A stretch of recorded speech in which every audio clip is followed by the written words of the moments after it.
السلام علیکم۔ یہ ڈاکٹر اسرار کا پورا بیان میں نے سنا ہے۔ بالکل وہ مثال میرے ذہن میں آ رہی ہے جو بچپن میں پڑھا کرتے تھے کہ چوہوں نے کانفرنس کی کہ بلی سے کیسے چھٹکارا حاصل کیا جائے، کوئی حل سوچو۔ یعنی آج کے دور میں جتنا یہ یہود و نصارہ سمجھنے یا جن کے غلام بن گئے ہیں یہ مسلمان، یہ بلی سمجھیے، اور یہ جتنے آج مسلمان ہیں، فرقے ہیں، مسلک ہیں، یہ چوہے سمجھیے۔ تو ایک چوہے نے یہ تجویز پیش کی کہ اگر بلی کے گلے میں گھنٹی باندھ دی جائے نا تو جدھر بھی جب بھی آئے گی تو گھنٹی کی آواز آئے گی، ہم چھپ جایا کریں گے۔ تو یہ تجویز اتنی پسند آئی سارے چوہوں کو، گویا ناچنا شروع ہو گئے اور خوشی سے بحال ہو گئے۔ اور جب تھوڑا سا ہوش آیا تو ایک دوسرا چوہا تھا، اس نے کہا یہ مسئلہ تو بڑا معقول ہے،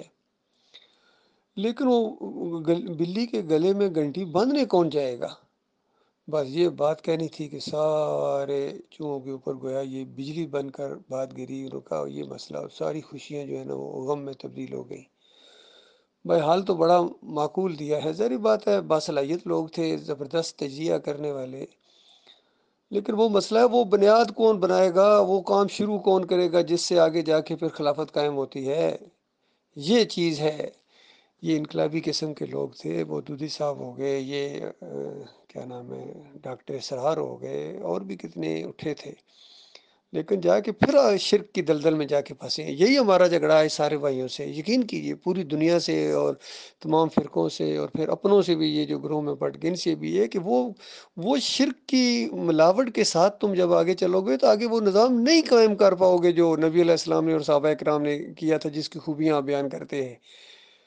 ہمارے کیا نام ہے عمران خان صاحب بھی کتنی کئی دفعہ مثالیں دیتے ہیں، مدینہ ریاست، عمر کے دور میں یہ ہوا، علی رضی نے یہ کیا، ابو بکر صدیق نے یہ کیا، عمر بن عبدالعزیز نے یہ کیا۔ بھائی یہ کیا، یہ اس وقت کیا جب کفر شرک کے خلاف ننگی تلوار نکلی تھی اور رد شرک ہوا تھا، شرک کو ناقابل معافی جرم قرار دیا گیا اور اس سے نفرت اور بیزاری کا اعلان کیا گیا۔ ہر وقت ڈرتے تھے، ذرا برابر شرک ہمارے اندر نہیں ہونا چاہیے، شرک سے نفرت کرتے تھے، طاغوتوں کی نشاندہی کرتے تھے، فریبکاروں کو ان کو وہ پوزیشن دیتے تھے، چاہے کلمہ پڑھنے والے ہوں، نمازی ہوں، زکاتی ہوں، عبداللہ بن ابی جیسا سردار ہو، بڑا شعلہ بیان بھی تھا، اور ایک پورا گروپ اس کے انڈر تھا، اس کے اشاروں پر چلتا تھا۔ اور بتائیے نبی علیہ السلام سے کس طرح عین موقع کے اوپر 300 لے کے علیحدہ ہو گیا، نبی علیہ السلام جنگ لڑ رہے ہیں، یہ مسجد نبی میں جا کے نمازیں پڑھ رہا ہے، سارے جتنے منافقین تھے، تو ان کی نمازوں کی کوئی ویلیو نہیں ہے، ان کی زکاتوں کی کوئی ویلیو نہیں ہے۔ یقین کیجیے، یہ مال خرچ کریں یا نہ کریں، جس طرح مرضی نظام کی یہ کریں، اس طرح نظام ہو جائے، یہ ہو جائے، وہ کبھی بھی نہیں ہو سکتا، کبھی بھی نہیں ہو سکتا جب تک توحید کی دعوت نہیں اٹھاؤ گے، جب تک اس کے لیے کوئی نوجوان نہیں اٹھیں گے، اللہ کا خوف رکھنے والے، اللہ کے ساتھ محبت رکھنے والے، جب اس انداز سے اٹھیں گے، بالکل بے خطر ہو کر ننگی اریاں دعوت دیں گے شرک کے خلاف، ہر شرک کا گویا گلا گھونٹنے کی کوشش کریں گے، اور ہر بت کو توڑیں گے، ایک بت بھی ان کے سامنے نہیں ہوگا، کوئی ایک بھی نہیں ان کو چھوڑیں گے۔ اگر ایک بت بھی آپ کے اندر پلتا رہا ہے اور پل رہا ہے، اور اللہ تعالیٰ اس کو باہر لے آئے گا، اور پھر اس کے بعد آپ وہ نظام کبھی بھی نہیں لا سکتے، جتنی مرضی تعریفیں کریں، جتنی مرضی تقریریں کریں، تقریروں سے یہ معاملہ نہیں ہوتا ہے۔ غلامی میں ناکام آتی ہیں تدبیریں نہ شمشیریں، میں اس کے ساتھ تقریریں بھی لگا دیتا ہوں۔ غلامی میں ناکام آتی ہیں تدبیریں نہ شمشیریں نہ تقریریں، جو ہو ذوق یقین پیدا، یقین یہاں ایمان کے معنوں میں ہے، میں کہہ رہا ہوں، جو ہو ذوق یقین پیدا تو کٹ جاتی ہیں زنجیریں۔ یہ جو غلامی کی ساری زنجیریں ہیں، یہ جب تک ایمان خالص نہیں ہوگا، یقین محکم، اللہ کے اوپر توکل، ذرہ برابر آپ تعداد کی طرف نہیں دیکھیں گے، ذرہ برابر آپ وسائل کی طرف نہیں دیکھیں گے، اور اللہ کے دین کو لے کر اب اٹھیں، میدان میں آئیں، سچوں کا ساتھ دیں، فریبکاروں سے جان چھڑائیں،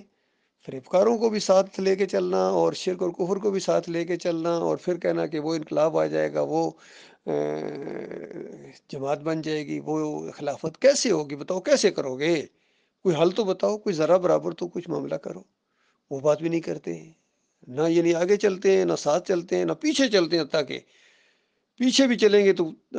ٹانگیں کھینچیں گے، ساتھ چلیں گے تو دھکے دیں گے، آگے چلیں گے تو کفر شرک کی طرف لے کے جائیں گے، گڑھے میں لے کے جائیں گے، بتاؤ پھر کیا کریں؟ بہرحال یہ مسئلہ ہے میرے پیارے بھائیوں، سمجھنے کی کوشش کرو۔ یہ چند دنوں کی زندگی، اگر یہ ایک دفعہ آخری سانس آ گئی تو پھر ختم ہو گیا معاملہ۔ یہ بھائی آپ کو بتا رہے ہیں، سمجھا رہے ہیں کہ یہ انداز ہے دعوت کا، اور اس طریقے سے یہ دعوت، اس دعوت نے غلبہ پکڑنا ہی پکڑنا ہے، خلافت کا نظام آنا ہی آنا ہے، لیکن مخلص مومنوں کے ذریعے آئے گا۔ ان کو کیا فائدہ ملے گا بتائیے؟ جتنی تقریریں کر کے گئے، تفسیریں لکھ کے گئے، مودودی صاحب کی مثال لے لو، خادم حسین رضوی سے بھی زیادہ کوئی جوشیلا مقرر تھا، وہ اس سے بھی زیادہ جوشیلا تھا، یہ بھی بہت جوشیلے مقرر ہیں، ڈاکٹر اسرار بہت جوشیلا مقرر ہے، شعلہ بیان کہہ سکتے ہیں آپ اس کو، لیکن جب شرک بیان کرتے ہیں تو کفر و شرک کی وادیوں میں جاتے ہیں، وحدت الوجود کو بھی قرآن سے ثابت کرتے ہیں۔ اس کے بعد کیا نام ہے، یہ جو دوسرے بھی ہر قسم کے شرک کا یہ یعنی عجیب طریقے سے اس کی وہ جواز فراہم کر دیتے ہیں۔ چاہے وہ نور کا معاملہ ہو، اس میں بھی انہوں نے دو رائیں اختیار کی ہیں، علم غیب کا معاملہ ہو، اس کے میں بھی دو رائیں اختیار کی ہیں، اور یہاں تک کہہ گئے ہیں کہ آخر میں جا کے جہنم بھی ختم ہو جائے گی، جنت بھی ختم ہو جائے گی، اور پھر روحیں جہاں سے نکلی تھی، اشارہ کرتے ہیں اللہ کے اندر سے نکلی تھی، اللہ کے اندر چلی جائیں گی۔ بتائیے اس سے بڑا کوئی شرکیہ اور کفریہ اور پورے قرآن کا انکار، نبیوں کی دعوت کا انکار۔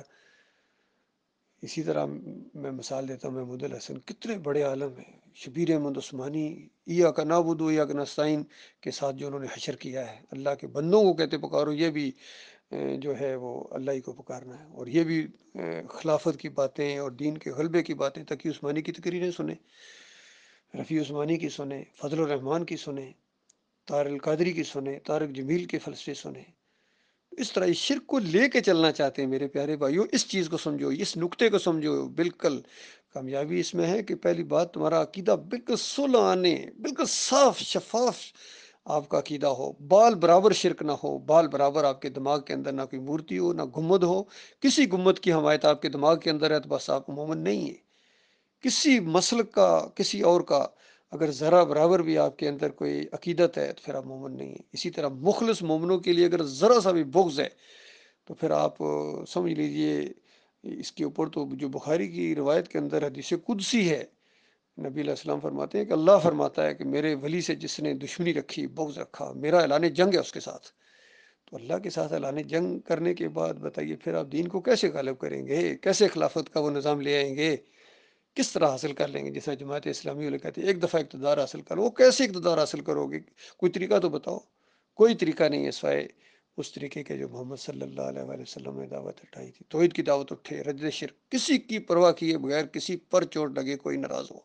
جب تک یہ انداز آپ نہیں اختیار کریں گے، اور ان مولویوں اور پیروں کو نہیں للکاریں گے، جو بھی یہ سودی لوگ ہیں بڑے بڑے، چاہے جو بھی ہوں، کسی رینک کے اوپر ہوں، کسی منصب کے اوپر ہوں، ان کو للکارنا ہے۔ یہ کلمہ ہے، یہ سب کو للکار ہے، اقتدار والوں کو للکار ہے کہ بھئی مانو خدائی کرتے ہو اور اپنی چلاتے ہو، چند دنوں کے یہاں زندگی ملی ہے، اس کے بعد ہمیشہ کی آگ کے اندر تم نے جانا ہے، بھئی مانو۔ یہی دولت مندوں کو کہنا ہے، یہی ان مولویوں اور پیروں کو کہنا ہے، سب کے لیے یہی معاملہ ہے، یہ کلمہ ہے۔ وہ جو کسی نے کہا کہ چومی گویوں مسلمانم بلرزم کہ دانم مشکلات لا الہ الا، کہ جب میں سمجھتا ہوں کہ میں مسلمان ہوں تو مجھے کپ کپی طاری ہو جاتی ہے، کیونکہ لا الہ الا اللہ کا جو تقاضا ہے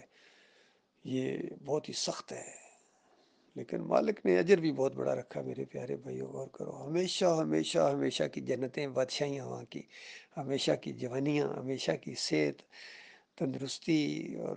جو منہ سے نکالو وہ حاضر کر دیا جائے گا، جو دل کے اندر خواہش آئے وہ سامنے حاضر کر دی جائے گی۔ کوئی غم نہیں، کوئی پریشانی نہیں، کوئی پھر اپنے لیے آپ نے کچھ بھی نہیں کرنا ہے، نہ نمازیں، نہ روزے، نہ حج، نہ زکوٰۃ، نہ جہاد، نہ تبلیغ، نہ یہ گروپ کی بحثیں ہوں گی، سب کچھ ختم کر دیا جائے گا۔ جنتی جنت میں چلے جائیں گے، جہنمی جہنم میں چلے جائیں گے، وہاں جہنم میں جا کے یہ آپس میں لڑیں گے، اور وہاں جا کے مناظرے کریں گے، وہاں جا کے ایک دوسرے پر لعنت طعنت بھیجیں گے، بے ایمانو۔ اور آج دنیا میں کتنی سادہ بات ہے، کتنی سادہ بات ہے، میں کہتا ہوں کہ عقل حیران ہے کہ اتنی سادہ بات نہ یہ سمجھتے ہیں، اور نہ ایسی بات کو پیش کرتے ہیں، اور نہ پیش کرنے دیتے ہیں کہ اللہ اکیلا ہے، بس اس کی خدائی میں کوئی شریک نہیں ہے، بس اس کو پکارنا ہے، کوئی واسطہ وسیلہ نہیں ہے، کوئی بے حق کے بے حرمتیں نہیں ہے کسی اور کا، یہ شرک کی چیزیں ہیں۔ اور کوئی یہ تعویذ گنڈا عرس میلے چادریں چڑھاوے، کوئی کسی مورتی کی جس طرح پوجا نہیں ہوگی اسی طرح مندر کی مزار کی بھی پوجا نہیں ہوگی، کوئی ایک بھی نہیں بچے گا، سب کے اوپر تھوڑا چلے گا، ایک بھی نہیں بچے گا، اور ان ساری مورتیوں کو، ان سارے آستانوں کو، ان سارے گنبدوں کو جہنم کا ایندھن بنا دیا جائے گا ان مشرکین کے کلیجے کو آگ لگانے کے لیے۔ اللہ تعالیٰ اس قدر نفرت کرتا ہے ان مشرکین سے۔